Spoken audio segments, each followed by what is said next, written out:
Hello, my dear students. Welcome back to our new study session. അപ്പോൾ ഇന്ന് എല്ലാവരും നമ്മുടെ കമ്മ്യൂണിറ്റി പോസ്റ്റിൽ നമ്മൾ പോസ്റ്റ് ചെയ്ത ക്വസ്റ്റ്യൻ കണ്ടു കാണൂലേ? അപ്പോൾ നമുക്ക് ഇനി എന്താ നമുക്ക് ഒരുമിച്ച് നമുക്ക് ആ ക്വസ്റ്റ്യൻ ഡിസ്കസ് ചെയ്യാം. അതിൻ്റെ ആൻസർ എങ്ങനെ പ്രസൻറ്റ് ചെയ്യണമെന്ന് നോക്കാം. എന്നിട്ട് നമുക്ക് ഒരുമിച്ച് എഴുതാം. ഓക്കെ, അപ്പോൾ നമുക്ക് ക്വസ്റ്റ്യൻ നോക്കാം.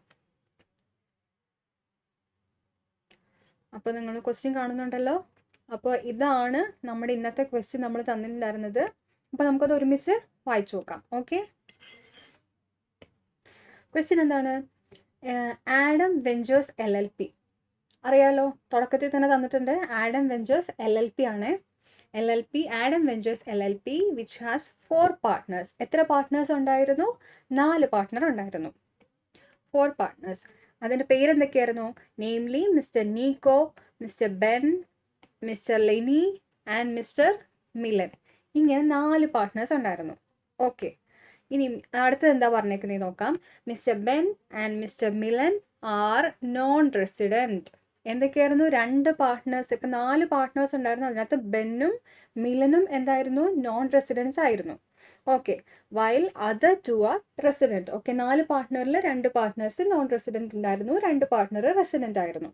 ഓക്കെ, ഇനി അത് കഴിഞ്ഞിട്ട് LLP wants to take Mr. Milan and Mr. Nico as designated partners.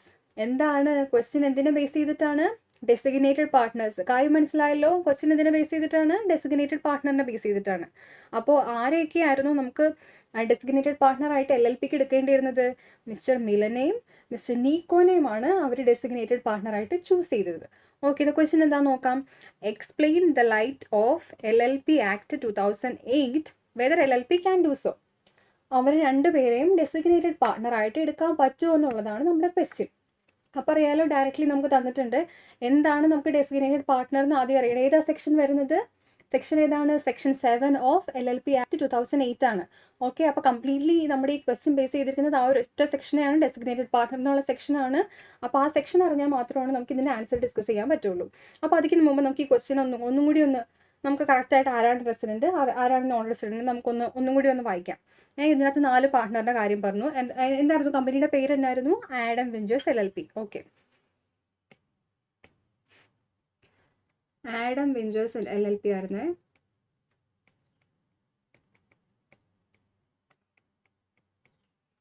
Okay, എത്ര പാർട്ട്നേഴ്സ് ഉണ്ടായിരുന്നു? 4 പാർട്ട്ണർ ഉണ്ടായിരുന്നു.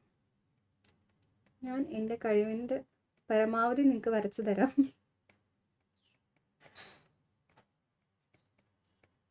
Okay, 4 partner. ഓക്കെ, ഇതിനകത്ത് എന്തായിരുന്നു? 2 പാർട്ട്ണർ നോൺ റെസിഡൻ്റ് ആയിരുന്നു എന്ന് പറഞ്ഞു. അതുപോലെ തന്നെ 2 പാർട്ട്ണർ റെസിഡൻ്റ് ആണെന്നും പറഞ്ഞിട്ടുണ്ടായിരുന്നു. നമുക്കപ്പോൾ ഇവർ രണ്ടുപേരെയും നോൺ റെസിഡൻസ് ആയിട്ട് എടുക്കാം. ബാക്കി ഇവരാരാണ്? റെസിഡൻറ്റ്. ഓക്കെ, അത് എഴുതാം. നോൺ റെസിഡൻറ്റ് ആരൊക്കെയായിരുന്നു? ക്വസ്റ്റ്യന് തന്നിട്ടുണ്ട്. ബെന്നും മിലനുമായിരുന്നു non resident. Mister Ben, mister Milan, ഇവർ രണ്ടുപേരുമായിരുന്നു നോൺ റെസിഡൻസ്. ഇനി അപ്പോൾ റെസിഡൻസ് ആരായിരിക്കണം? റെസിഡൻ്റ് ആരാണ്? മിസ്റ്റർ നീക്കോയും മിസ്റ്റർ ലെനിയുമാണ് നമ്മുടെ കേസിൽ റെസിഡൻ്റ് ആയിട്ടുള്ള partners. Mister Nico, mister Leni, ഇവർ രണ്ടുപേരുമാണ് നമ്മുടെ ക്വസ്റ്റ്യനിൽ റെസിഡൻറ്റ് പാർട്ട്നേഴ്സ്. ഇനി ആരൊക്കെയാണ് നമുക്ക് ഡെസിഗ്നേറ്റഡ് പാർട്ട്ണറായിട്ട് LLP ചൂസ് ചെയ്തിരുന്നത്? മിസ്റ്റർ മിലനെയും മിസ്റ്റർ നീക്കോനെയുമാണ് ചൂസ് ചെയ്തത്.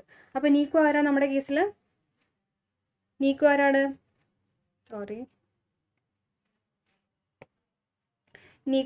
നീക്കോനെയും പിന്നെ അതുപോലെ തന്നെ മിസ്റ്റർ മിലനെയും. ഓക്കെ, ഇപ്പം നീക്കോ ആരാണ്? നീക്കോ റെസിഡൻ്റ് ആണ്. പിന്നെ മറ്റത് നമ്മൾ ചൂസ് ചെയ്ത ആരാണ്?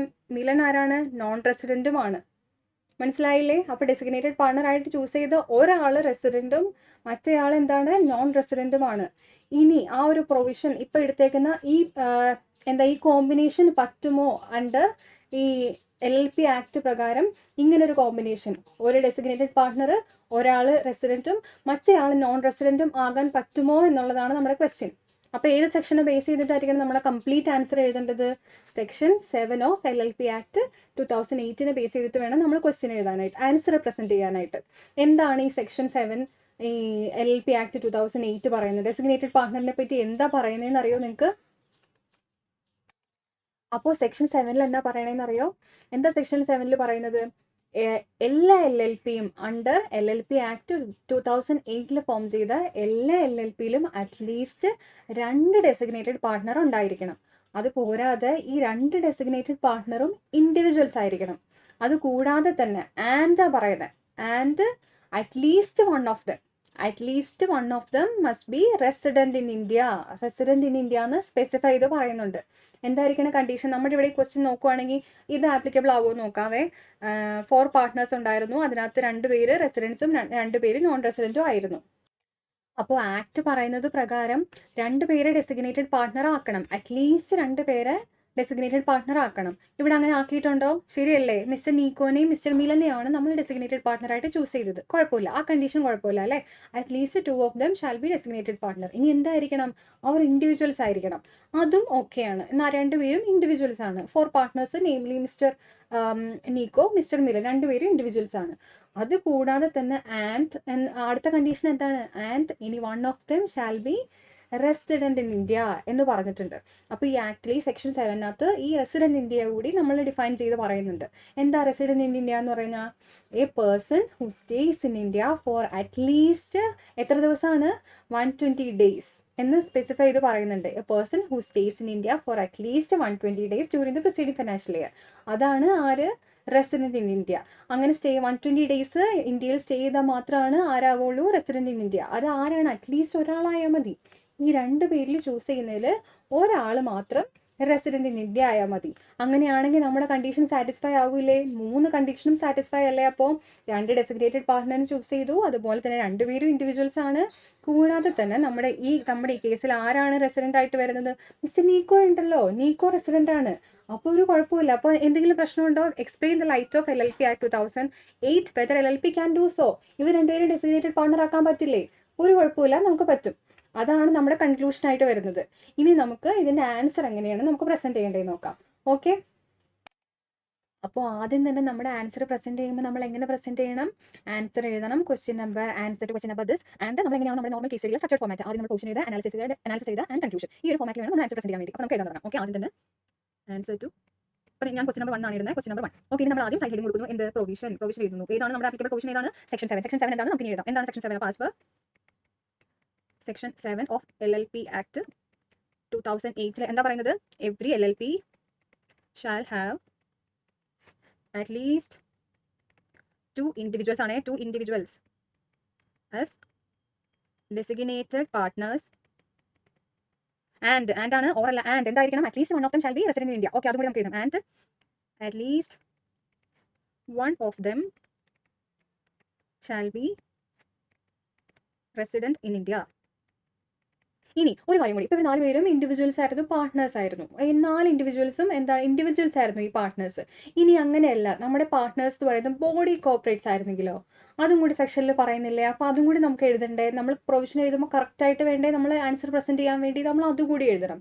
ഇഫ് എനി പാർട്ട്നേഴ്സ് അല്ലെങ്കിൽ all partners are body corporate ആണെങ്കിലോ അവിടെയും എന്തുണ്ടായിരിക്കണം? 2 ഇൻഡിവിജ്വൽസ് ആരായിരിക്കണം? അപ്പോഴും ഈ പാർട്ട്നേഴ്സിനകത്ത് 2 ഇൻഡിവിജ്വൽസ് ഉണ്ടായിരിക്കണം. അവരെ ആയിരിക്കണം നമ്മൾ ഡെസിഗ്നേറ്റഡ് പാർട്ട്ണർ ആക്കേണ്ടത്. ഇനി അങ്ങനെയല്ല, എല്ലാ പാർട്ട്നേഴ്സും ബോഡി കോർപ്പറേറ്റ് ആണെങ്കിൽ എന്ത് ചെയ്യണം? എല്ലാ ബോഡി കോർപ്പറേറ്റും അറ്റ്ലീസ്റ്റ് നോമിനീസിനെ നമ്മൾ ബോഡി കോർപ്പറേറ്റ് ഇതിനകത്ത് പാർട്ട്നേഴ്സ് ആയിട്ട്, അത് ഈ നോമിനി ആരായിരിക്കണം? ഇൻഡിവിജ്വൽസ് ആയിരിക്കണം. ഈ നോമിനീനെ നമ്മൾ സെലക്ട് ചെയ്ത് അവരെ വേണം നമ്മൾ ഡെസിഗ്നേറ്റഡ് പാർട്ട്ണർ ആക്കാൻ വേണ്ടിയിട്ട്. അല്ലാണ്ട് ബോഡി കോർപ്പറേറ്റിന് ഒരിക്കലും ഡെസിഗ്നേറ്റഡ് പാർട്ട്ണർ ആവാൻ പറ്റില്ല. അപ്പോൾ നമുക്ക് അതുകൂടി ആൻസറിൽ നമ്മൾ ഇൻക്ലൂഡ് ചെയ്യാം. Okay, if all partners are body corporate or if one or more partners are എന്താണ്? ബോഡി കോർപ്പറേറ്റ് ആണെങ്കിൽ എന്തുണ്ടായിരിക്കണം? At least 2 individuals as partners or nominees ഉണ്ടായിരിക്കണം അല്ലേ? nominees of such body corporate ആയിരിക്കണം. എല്ലാ പാർട്ട്നേഴ്സും ബോഡി കോർപ്പറേറ്റ് ആണെങ്കിൽ എന്ത് ചെയ്യുക, നമ്മൾ നോമിനീസിനെ എടുക്കുക, എന്നിട്ട് അവരെ നമ്മൾ എന്ത് ചെയ്യണം, ഡെസിഗ്നേറ്റഡ് പാർട്ട്ണർ ആക്കണം. ഇനി നമ്മളൊരു കാര്യം കൂടി പറഞ്ഞു, ഈ റെസിഡന്റ് ഇൻ ഇന്ത്യ എന്ന് പറഞ്ഞു കഴിഞ്ഞാൽ ആരാന്നും കൂടി പറഞ്ഞില്ലേ, അതും കൂടി നമുക്ക് എഴുതാം. നമ്മുടെ പ്രൊവിഷൻ എന്നാലേ ഒരു കംപ്ലീറ്റ്നെസ് ഉണ്ടാവുള്ളൂ. ഓക്കെ, ഇനി നമ്മൾ എന്ത് എഴുതണം, resident in India means a person who stays in India for at least 120 days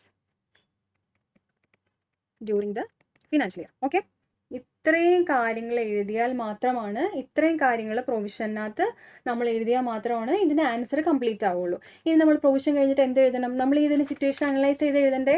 അപ്പോൾ നമ്മൾ അനാലിസിസ് എഴുതണ്ടേ, എന്താണ് ഈ സിറ്റുവേഷൻ, അതെന്താണോ അതാണ് നമ്മൾ അനാലിസിസിൽ എഴുതുന്നത്. ഓക്കെ, അപ്പോൾ നമ്മുടെ അനാലിസിസ് എഴുതുമ്പോൾ നമ്മൾ എങ്ങനെ എഴുതണം, എന്താണ് നമ്മൾ എഴുതേണ്ടത്. നമ്മുടെ ഈ കഥ എന്താണ്, നമ്മുടെ ഈ ആഡം വെഞ്ചേഴ്സിന് 4 പാർട്ട്നേഴ്സ് ഉണ്ടായിരുന്നു. അവരിൽ 2 പേര് റെസിഡന്റ് ആയിരുന്നു, എന്നിട്ട് 2 പേര് നോൺ റെസിഡന്റ് ആയിരുന്നു. പക്ഷേ കമ്പനിക്ക് ഒരാൾ റെസിഡന്റിനെയും മറ്റൊരാൾ നോൺ റെസിഡന്റിനെയും ആയിരുന്നു ഡെസിഗ്നേറ്റഡ് പാർട്ട്ണർ ആക്കേണ്ടിയിരുന്നത്. ഇത്രയും കാര്യങ്ങൾ നമ്മൾ അനാലിസിസിൽ എഴുതണം. ഓക്കെ, നമുക്കത് എങ്ങനെ പ്രസന്റ് ചെയ്യേണ്ടതെന്ന് നോക്കാം. അപ്പോൾ ഇത് കഴിഞ്ഞ് പ്രൊവിഷൻ കഴിഞ്ഞിട്ട് നമ്മൾ അടുത്ത സൈഡ് ഹെഡിങ് കൊടുക്കുന്നു, അനാലിസിസ്. ഓക്കെ, സൈഡ് ഹെഡിങ് കൊടുത്തു. ഇൻ ദ ഗിവൻ കേസ്, നമ്മൾ പറഞ്ഞിരിക്കുന്ന കേസിൽ നമുക്ക് ബന്ധപ്പെട്ട് എഴുതാം. Okay, in the given case Adam ventures എന്നതിലെ പേര് Adam ventures LLP having 4 partners. ആരൊക്കെയായിരുന്നു? Namely mister Ben, mister Nico, mister Leni and mister Milan. എന്തായിരുന്നു വേറെ 2 പേര് റെസിഡന്റും മറ്റു 2 പേരായിരുന്നു നോൺ റെസിഡന്റും ആയിരുന്നു. അതുകൂടി നമുക്ക് എഴുതാം. വേറെ mister ആരൊക്കെയായിരുന്നു? Mr. Ben and Mr. Milan are non-residents, while other 2 are resident in India. അത് കഴിഞ്ഞിട്ട് എന്തായിരുന്നു, Adam ventures wanted to appoint Mr. Milan and Mr. Nico as their designated partner. ഇവർ 2 പേരായിരുന്നില്ലേ നമുക്ക് ഡെസിഗ്നേറ്റഡ് പാർട്ട്ണർ ആയിട്ട് എടുക്കേണ്ടിയിരുന്നത്, അതുകൂടി നമ്മൾ എഴുതാം. അപ്പോൾ ഇത്രയും കാര്യങ്ങൾ നമ്മൾ അനാലിസിസിൽ എഴുതണം. നമ്മുടെ ഈ ക്വസ്റ്റ്യൻ്റെ ഒരു ക്രക്സ് ആണ് ശരിക്കും പറഞ്ഞാൽ അനാലിസിസ്. അപ്പോൾ ഇത്രയും കാര്യങ്ങൾ ക്വസ്റ്റ്യനിൽ പറഞ്ഞ എല്ലാം നമുക്ക് വന്നില്ലേ. ഇനി എന്താണ്, ഇനി നമ്മുടെ ക്വസ്റ്റ്യൻ്റെ മെയിൻ പാർട്ടായിരിക്കണം, അതാണ് കൺക്ലൂഷൻ. അപ്പോൾ കൺക്ലൂഷന് സൈഡ് ഹെഡിങ് കൊടുത്തേ, കൺക്ലൂഷൻ എന്ന സൈഡ് ഹെഡിങ്. എന്താണ് നമ്മുടെ കൺക്ലൂഷൻ, എന്താണ്, മിലൻ നിക്കോനെ ഡെസിഗ്നേറ്റഡ് പാർട്ട്നേഴ്സ് ആക്കാൻ പറ്റുമോ? പറ്റും അല്ലേ, കാരണം മിലൻ നോൺ റെസിഡന്റ് ആയെന്ന് വിചാരിച്ച ഒരു കുഴപ്പമില്ല, നമ്മുടെ നിക്കോ ഉണ്ട് റെസിഡന്റ് ഇൻ ഇന്ത്യ ആയിട്ട്. അറ്റ്ലീസ്റ്റ് നമ്മുടെ ഈ സെക്ഷൻ 7 പ്രകാരം ഒരാൾ മതി. 2 പേര് ഇൻഡിവിജ്വൽസ് ആണ്, അറ്റ്ലീസ്റ്റ് 2 ഡെസിഗ്നേറ്റഡ് പാർട്ട്നേഴ്സ് ഉണ്ട്, പോരാതെ തന്നെ at least 1 of them resident in India ആയാൽ മതി. അപ്പോൾ അങ്ങനെയാണ് നമ്മുടെ കേസിൽ നിക്കോ റെസിഡന്റ് ഇൻ ഇന്ത്യ ആണ്. അപ്പോൾ കുഴപ്പമില്ല അല്ലേ, നമുക്ക് അത് തന്നെ നമ്മുടെ ആൻസറിൽ എഴുതാം. ഓക്കെ, ഞാനിപ്പോൾ എഴുതുമ്പോൾ in the light of the above provision ആണ് എഴുതുന്നത്. അങ്ങനെ തുടങ്ങാം. Of the above provision, നമ്മൾ പറഞ്ഞിരിക്കുന്ന പ്രൊവിഷൻ്റെ വിളിച്ചതിൽ. ഓക്കെ, above provision എന്ത് ചെയ്യാം, we can conclude എന്ത് കൺക്ലൂഡ് ചെയ്യാം, that Adam ventures LLP can assign Mr. Milan and Mr. Nico എന്താക്കാം, as their designated partners as എന്താണ്, 2 പേരും നമ്മുടെ സെക്ഷൻ 7 പറഞ്ഞിരിക്കുന്ന എല്ലാ ക്രൈറ്റീരിയ സാറ്റിസ്ഫൈ ചെയ്യുന്നില്ലേ. അപ്പോൾ നമുക്ക് കുഴപ്പമില്ല, both qualify criteria specified in section 7 of LLP Act 2008. പിന്നെ അതുപോലെ തന്നെ എന്താണ്, both of them are എന്താണ്, ഇൻഡിവിജ്വൽസ് ആണ്. ആൻഡ് ആരാണ് നമ്മുടെ കേസിലെ resident, mister Nico is a resident in India. So even though mister Milan is a non resident India, it is without full ആയിട്ട് എഴുതണേ, without prejudice in the law and complies with the provisions. അല്ലേ, അങ്ങനെ തന്നെ അല്ലേ. Even though mister Milan നമ്മുടെ കേസിൽ എന്താണ് non resident ആയാലും mister നീക്കോ എന്താണ് റെസിഡൻ്റ് ആണ്. അപ്പോൾ അത് പ്രൊവിഷൻസിനൊന്നും എതിരല്ല. അപ്പോൾ നമ്മൾ ഇതിനകത്ത് നമ്മൾ ആൻസർ പ്രസൻറ്റ് ചെയ്യുമ്പോഴേ ചെറിയ കീവേഡ്സ് ഒക്കെ നമ്മൾ ഇതിനകത്ത് without prejudice to the law, ഇതൊക്കെ നമ്മുടെ ആൻസർ പ്രസൻറ്റ് ചെയ്യുമ്പോൾ ഒരു കീവേഡാണ് അതൊക്കെ. അത് അങ്ങനെ തന്നെ യൂസ് ചെയ്താലാണ് നമുക്ക് ആവശ്യമായിട്ടുള്ള മാർക്ക് കിട്ടുള്ളൂ. ഇപ്പം ഇത് 5 മാർക്കിൻ്റെ ക്വസ്റ്റ്യൻ ആണ് ഞാൻ ഇട്ടത്. അപ്പോൾ ഈ 5 മാർക്കിന് ആൻസർ നമ്മുടെ മാർക്സ് അലോക്കേഷൻ എങ്ങനെയായിരിക്കും എന്ന് അറിയാലോ. നമ്മുടെ പ്രൊവിഷന് 2 മാർക്ക് വരും. പിന്നെ അതുപോലെ തന്നെ അനാലിസിസ് കറക്റ്റ് ആയിട്ട് എഴുതി കഴിഞ്ഞാൽ 1 മാർക്ക് കിട്ടും. പിന്നെ നിങ്ങൾക്ക് കൺക്ലൂഷൻ കറക്റ്റ് ആയിട്ടാണെങ്കിൽ 2 മാർക്കാണ്. Conclusion is very important. അപ്പോൾ കൺക്ലൂഷൻ കറക്റ്റ് ആയിട്ടാണ് എഴുതുന്നതെങ്കിൽ 2 മാർക്കും കിട്ടും. ഇങ്ങനെയാണ് നിങ്ങളുടെ ആൻസർ പ്രസൻറ്റ് ചെയ്യേണ്ടത്. അപ്പോൾ നമ്മുടെ ഇന്നത്തെ ക്വസ്റ്റ്യൻ നമ്മൾ ഡിസ്കസ് ചെയ്തല്ലോ. ഇനിയിപ്പോൾ നമ്മൾ ഒരുമിച്ച് എഴുതി. ഇനി ഇത് കഴിഞ്ഞിട്ട് നിങ്ങളിത് ഒന്നും കൂടി സ്വന്തമായിട്ടൊന്ന് പ്രാക്ടീസ് ചെയ്ത് ഒന്നും കൂടി ഒന്ന് എഴുതി നോക്കാം കേട്ടോ. എന്നാലാണ് നമ്മുടെ ആൻസർ പ്രസൻറ്റേഷൻ ഒന്നും കൂടി കറക്റ്റ് ആവുള്ളൂ. നിങ്ങൾ എഴുതണ്ടേ. ഇപ്പോൾ ഞാൻ എഴുതിയത് മാത്രം പോരെ, നിങ്ങളും കൂടി കറക്റ്റായിട്ട് എഴുതി. നിങ്ങളാണ് എക്സാം എഴുതാനുള്ളത്. അപ്പോൾ നിങ്ങളിത് വായിച്ച് നോക്കുക, നിങ്ങൾ മനസ്സിലാക്കുക എങ്ങനെയാണ്. ഇപ്പോൾ നമ്മൾ ഒരുമിച്ചാണ് എഴുതിയതല്ലേ, അപ്പോൾ നമുക്ക് കാര്യങ്ങളൊക്കെ അത്യാവശ്യം ഒന്നും കൂടി മനസ്സിലായി. ഇനി നിങ്ങൾ ക്വസ്റ്റ്യൻ മാത്രം നോക്കിയിട്ട് നിങ്ങളുടേതായ രീതിയിൽ ഒന്നും കൂടി ആൻസർ എഴുതി നോക്കുക. അപ്പോൾ അത് പിന്നെയും നമ്മുടെ ബ്രെയിനിനകത്ത് ഒന്നും കൂടി കയറും. അപ്പോൾ നമുക്ക് ആൻസർ കുറച്ചും കൂടി ബെറ്റർ ആയിട്ട് പ്രസൻറ്റ് ചെയ്യാൻ പറ്റും. അപ്പോൾ ഇന്നത്തെ നമ്മുടെ കമ്മ്യൂണിറ്റി പോസ്റ്റിൽ ഡിസ്കസ് ചെയ്ത ക്വസ്റ്റ്യൻ അതായിരുന്നു. അപ്പോൾ നെക്സ്റ്റ് ഒരു സെഷനിൽ നമുക്ക് പിന്നെയും കാണാം. Okay, by.